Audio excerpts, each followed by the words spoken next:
meu nome é Inês Silva, tenho 29 anos e moro em Lisboa. Sempre gostei da cidade, suas ruas antigas, os azulejos coloridos que contam histórias, e aquele cheiro de mar que chega do Tejo. Trabalho como designer gráfica numa pequena agência, mas sonho em abrir meu próprio estúdio de arte na região da Alfama. Sempre fui independente, apaixonada pela liberdade que tenho, e achava que minha vida estava no controle. Até aquele telefonema que mudou tudo. Era uma tarde de terça-feira. Eu estava no café da esquina, tomando um café preto e rabiscando ideias para um projeto no meu caderno, quando o celular tocou. Era meu irmão, o Rui. A voz dele estava tensa, quase desesperada. Inês, preciso da sua ajuda, começou ele, com dificuldade para falar. Eu nem imaginei o que viria a seguir. Rui explicou que havia se envolvido numa dívida grande com um empresário chamado João Costa. O problema era tão grave que João exigiu que eu assinasse um contrato me tornando garantia das dívidas do meu irmão. Eu não tinha escolha, Inês, continuou ele. Se não fizer isso, vou perder tudo. Por favor, confia em mim. Meu coração apertou. Eu sempre cuidei dele, mas me sentir presa às consequências das escolhas dele? Era demais. Ainda assim, amava meu irmão e aceitei. No dia seguinte, encontrei João para assinar o contrato. Ele era um homem na casa dos 35, sério, com olhos profundos que pareciam esconder histórias que ele não queria contar. O aperto de mão foi firme, e um frio percorreu minha espinha. Depois disso, tudo mudou. Acordei numa manhã e percebi que minha vida não era mais só minha. João exigiu que eu começasse a responder pelo que era dele. E, para complicar, por força do contrato, tive que morar com ele num apartamento simples, perto do Rio Tejo. A convivência foi um choque. João não era nada do que eu esperava. Frio, reservado, às vezes até rude. Mas, por trás daquela fachada, parecia haver uma história que merecia ser ouvida. Logo nas primeiras semanas, nossos encontros foram marcados por discussões sobre dinheiro, responsabilidade, e até sobre sonhos que cada um de nós tinha. Ele não entendia como eu podia ser tão teimosa, e eu não conseguia aceitar que minha liberdade estava ameaçada. Mas, por mais difícil que fosse, comecei a perceber nuances em João. Ele não era apenas um homem de negócios, era alguém que carregava dores e medos profundos. Ao mesmo tempo, o Rui continuava guardando segredos. Descobri que as dívidas dele eram só a ponta do iceberg. Algo muito maior estava prestes a explodir e me envolver ainda mais fundo nessa trama. Uma noite, depois de uma briga intensa, sentei-me na varanda do nosso apartamento e olhei para o rio iluminado. Me perguntei, como tudo isso vai acabar? Eu não podia mais voltar atrás. Mas não sabia que o pior ainda estava por vir. Nos dias que se seguiram àquele telefonema, a tensão no nosso apartamento perto do Rio Tejo só aumentava. João e eu éramos como dois polos opostos presos num espaço pequeno demais para os dois. Ele, metódico e fechado, com um olhar que parecia perfurar a alma. Eu, impulsiva e sonhadora, tentando manter meu espaço, minha liberdade, mesmo que isso significasse discutir até a voz cansar. Mas, no meio daquele caos, comecei a enxergar além das paredes duras que João erguia. Uma noite, quando a chuva tamborilava contra as janelas, ele deixou escapar algo que nunca tinha dito antes. Você não sabe o que é perder tudo, Inês, falou baixo, com a voz carregada de dor. Não é só dinheiro. É esperança, é família, pausou, os olhos vidrados no chão. Eu perdi alguém que amava muito. E prometi a mim mesmo que nunca mais seria vulnerável assim. Fiquei em silêncio. Naquele momento, entendi que as dívidas e os contratos eram apenas a superfície do problema. João carregava feridas profundas, e eu, por mais que tentasse, também tinha meus próprios medos. Minha relação com o Rui se complicava a cada dia. Ele tentava esconder detalhes, evitava minhas perguntas. Descobri, por acidente, que parte da dívida tinha a ver com negócios ilegais, e que talvez João estivesse em perigo maior do que eu imaginava. Uma tarde, enquanto organizavam os papéis no escritório do apartamento, encontrei uma pasta cheia de documentos, contratos, notas promissórias e um aviso de cobrança com um prazo assustador. O medo bateu forte no meu peito. Isso não vai acabar bem, murmurei para mim mesma. Decidi confrontar João. Queria entender tudo, saber se ainda havia esperança de resolver aquela situação sem que eu perdesse tudo. João, precisamos conversar, disse numa voz firme, mas com o coração apertado. Me conta tudo. Não quero viver no escuro, como se fosse só uma peça no seu jogo. Ele olhou para mim como se estivesse avaliando se podia confiar. Você não sabe o que está se metendo, Inês, respondeu, com uma leve amargura. Mas, eu vou te contar. Naquela noite, João abriu seu passado como um livro antigo e cheio de páginas amareladas. Falou da sua família, das dívidas herdadas, das decisões erradas que o levaram até ali. Mas também falou dos seus sonhos, de um homem que queria reconstruir a vida, mas que estava preso numa teia de problemas. Eu ouvi, emocionada e assustada. Não éramos apenas dois estranhos em conflito, éramos pessoas tentando sobreviver no mesmo barco. Os dias passaram, e entre discussões e silenciosas noites compartilhadas, comecei a sentir algo que não esperava, uma conexão verdadeira, mesmo que confusa. Porém, no meio disso tudo, recebi uma mensagem no celular que me congelou o sangue, uma foto minha, tirada sem que eu percebesse, com uma legenda ameaçadora. Era um aviso de que aquela dívida não era a única coisa que estava em jogo. Meu coração acelerou, e a adrenalina tomou conta. Sabia que a luta estava só começando. Aquela mensagem que recebi no celular não saiu da minha cabeça. A foto tirada às minhas costas, o tom ameaçador na legenda. Tudo indicava que o problema era maior do que apenas dívidas. E eu não podia mais fingir que estava segura. Na manhã seguinte, decidi que precisava proteger a mim mesma, e a João, de certa forma. Ele já estava envolvido demais, e agora eu também estava em perigo. No apartamento, o silêncio reinava, pesado. João estava na cozinha, fazendo café, como se nada tivesse acontecido. Seu olhar encontrou o meu, e percebi que ele também sentia o peso daquela ameaça silenciosa. Quem te enviou essa mensagem? Perguntou, sério. Não sei, respondi, a voz trêmula. Mas isso é só o começo. Sinto que estamos sendo observados. Ele colocou a xícara na mesa com força e se aproximou. Inês, confia em mim. Eu vou cuidar disso, disse, firme. Não vou deixar que te machuquem.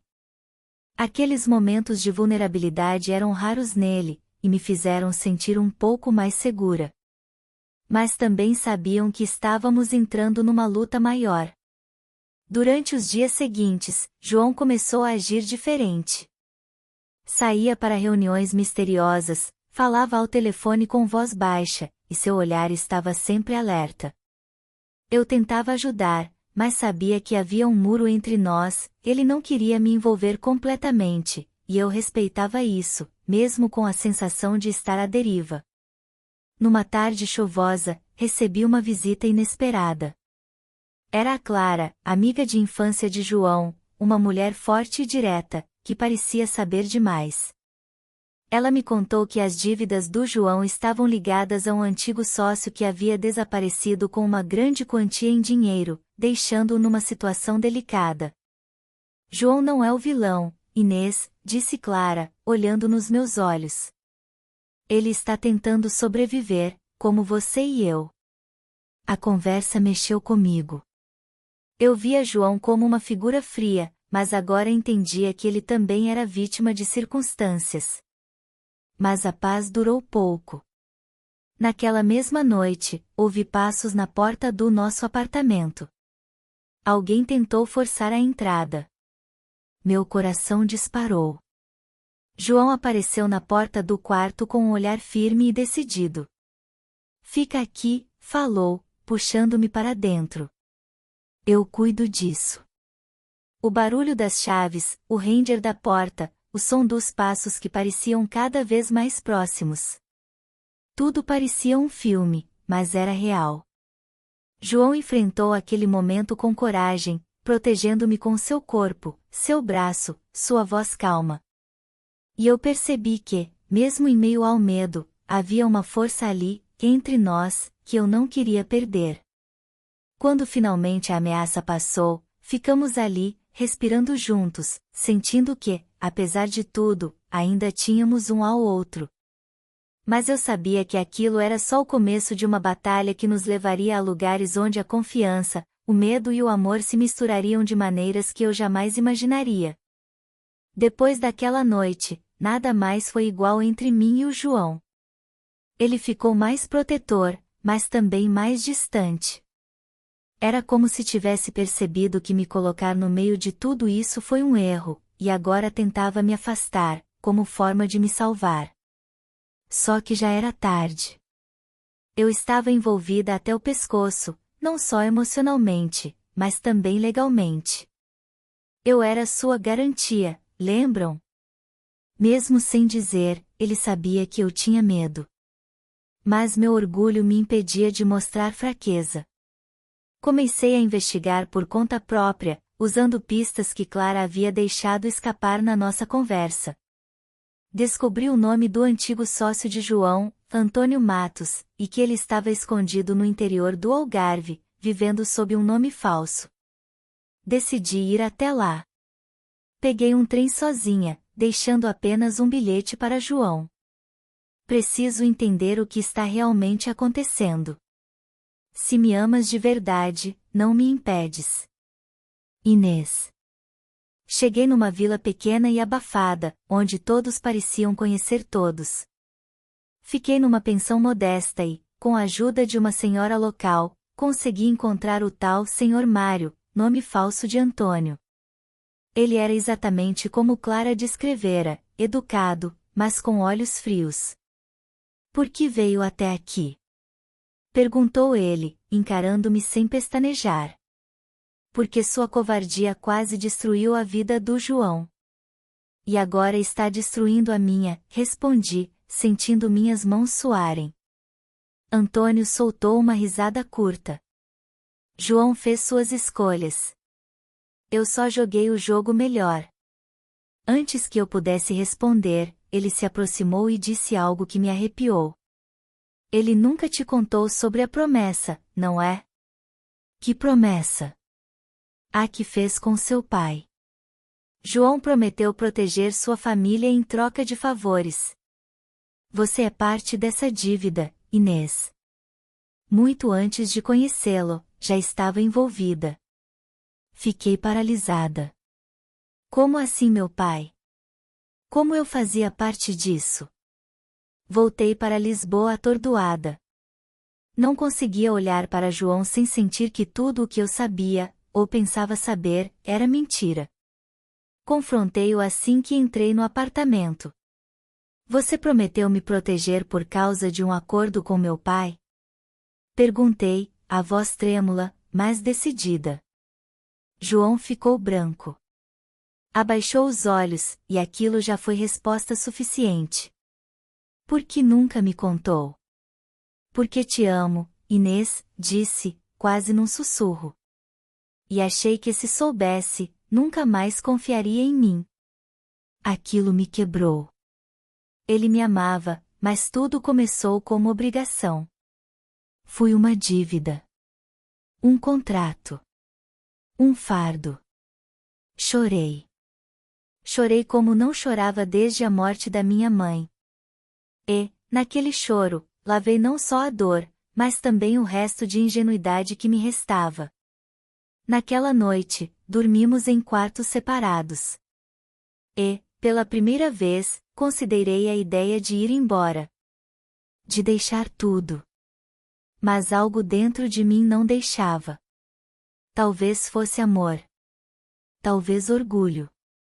Talvez medo de desistir.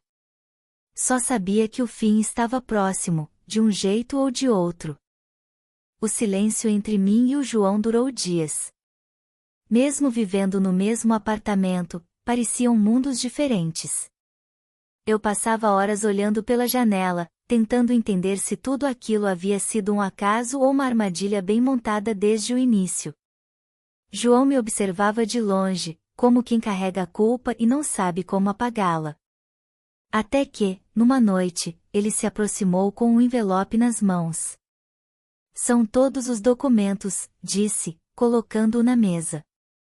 Contratos, provas, nomes. Tudo o que fizeram comigo, e contigo. Abri devagar. Era tudo real, meu pai, o antigo sócio, o contrato silencioso que me colocava como garantia. Eu era parte de um negócio que jamais aceitei participar.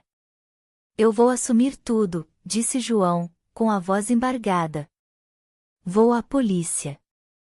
Eles precisam saber que você foi envolvida sem culpa. Pode me odiar, Inês, mas vou limpar teu nome. Aquelas palavras me atingiram como faca. Por meses, ele me arrastou para dentro da sua dor. Mas agora ele fazia o que ninguém mais tinha feito por mim, escolher-me acima de tudo. E depois? Perguntei, com medo da resposta. Depois, eu não sei. Talvez cadeia. Talvez desaparecer. Mas o que importa agora é que você seja livre. Nesse instante, entendi. João não era perfeito. Ele mentiu, escondeu, me prendeu num jogo sujo. Mas também me protegeu, me amou da forma torta que soube. E agora, queria me libertar, mesmo que isso custasse a própria liberdade. Na manhã seguinte, fomos juntos à polícia. João entregou todos os papéis, prestou depoimento, assumiu as responsabilidades. Eu também fui ouvida, expliquei tudo o que vivi, cada detalhe. Foi doloroso, mas libertador. Semanas se passaram. João foi chamado a depor novamente, e dessa vez, teve que ficar detido enquanto o processo seguia. Na última visita, ele me olhou com aquele mesmo olhar de quando tudo começou. Calmo, triste, mas sereno. Você está livre agora, Inês. Faça com essa liberdade algo bonito. Algo que te salve de tudo isso. Segurei sua mão. Quis dizer que o amava. Que talvez ainda houvesse chance. Mas algo dentro de mim dizia que, naquele momento, o mais importante era deixá-lo partir. Voltei para casa sozinha. No mesmo sofá onde chorei, onde briguei, onde amei, eu sentei em silêncio. Abri o envelope uma última vez e vi algo que não tinha notado antes, uma carta escrita à mão por João. Se você estiver lendo isso, é porque fiz a coisa certa. A vida me ensinou a fugir, mas você me ensinou a ficar. Se um dia puder me perdoar, vou estar te esperando, seja onde for. Com amor. João. As lágrimas vieram com força. Mas não de dor. De alívio. De esperança. Porque, no fim das contas, eu já não era mais garantia de nada. Eu era livre. E pronta para começar de novo. Talvez essa história tenha terminado aqui. Ou talvez, esteja apenas começando. Obrigado por estar conosco no canal Na Armadilha dos Desejos. Inscreva-se, curta e não perca novas histórias.